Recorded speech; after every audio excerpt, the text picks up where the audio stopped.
Meus caros brasileiros, meus caros monarquistas, eu estou aqui hoje representando meu irmão, o príncipe Rubens de Ernesto Bragança, que é o chefe da Casa Imperial, portanto herdeiro da coroa, nesse bandeiraço, e nesse momento está se repetindo nas mais variadas capitais do nosso Brasil e muitas cidades do interior também.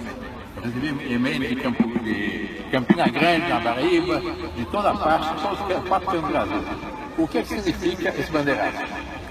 Significa uma esperança. A esperança de que o Brasil volte a retomar as vias de sua história, das quais ele jamais deveria ter se desviado no dia 15 de novembro de 1889.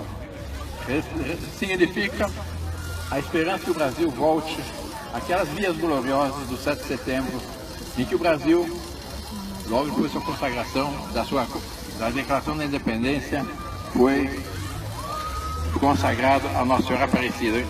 E Nossa Senhora Aparecida até hoje é a rainha do Brasil. Portanto, aos olhos de Deus, o Brasil não é uma república. Aliás, nenhum presente, quando reza o Pai Nosso, reza, vem a nossa, a vossa república. Mas sim rezam, todos nós rezamos, venha a nosso vosso reino, seja feita a vossa vontade, assim na terra como no céu. Por quê? Porque a ordem natural é monárquica. Deus fez as coisas de uma forma monárquica. E Deus quer o nosso Brasil como uma monarquia. A república foi um desvio na nossa história, foi um desastre. O resultado, o Brasil está sofrendo. Os brasileiros estão sofrendo. O país foi saqueado por esses partidos que disputam o poder, mais tendo em vista as próprias vantagens do que o bem da nação. Que diferença com os bons tempos de Dom Pedro II. Que diferença quando tínhamos um chefe de Estado que era, sobretudo, para a nação um pai, que queria bem a todos e, sobretudo, que mantinha na nação a consciência que uma nação, antes de mais nada, uma grande família com destino em comum organizado. De onde o clima psicológico que havia durante a monarquia. Um ambiente no qual os políticos não eram ladrões. Os políticos não estavam pensando nas futuras eleições, mas sim nas futuras gerações.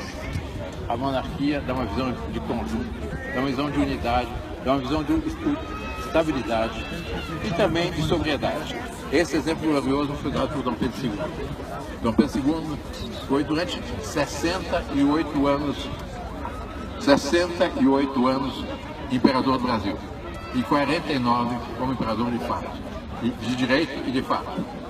Ele assumiu a chefia de Estado quando foi feita sua maioridade, em 1840, quando tinha 15 anos incompletos. E aí começou o período áureo da nossa história. E Dom Pedro II foi vítima, no fim, de um golpe de Estado, de uma minoria de militares. Os manuais de história militar dizem que era apenas 30% dos militares que eram a favor da monarquia, da guarnição do Rio de Janeiro, e de uma minoria que impôs um regime que não correspondia às nossas aspirações. Eles nunca tiveram coragem de fazer uma consulta autêntica ao povo brasileiro se de fato queriam uma monarquia ou preferiam uma república.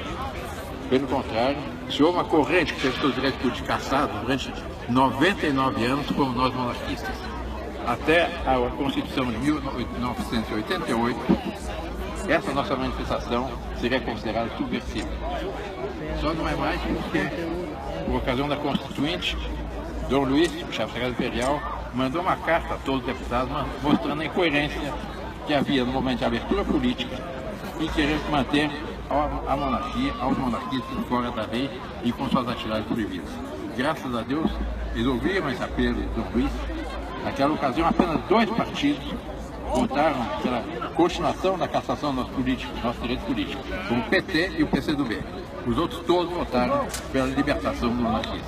E agora, nós devemos procurar fazer uma ação para dar consciência ao povo brasileiro, conscientizar o povo brasileiro desse futuro que nos espera, desse futuro que está no fundo da alma de todos. Diz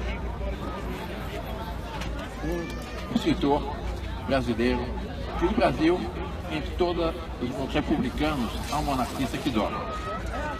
E o que nós estamos assistindo é exatamente isso. Os sucessivos golpes, solavancos, crises da República estão agredindo aos monarquistas e estão despertando para a realidade. Estão caindo na real. Estão pensando em trazer o nosso país de volta para as vias da sua história, das quais jamais deveria ter se afastado.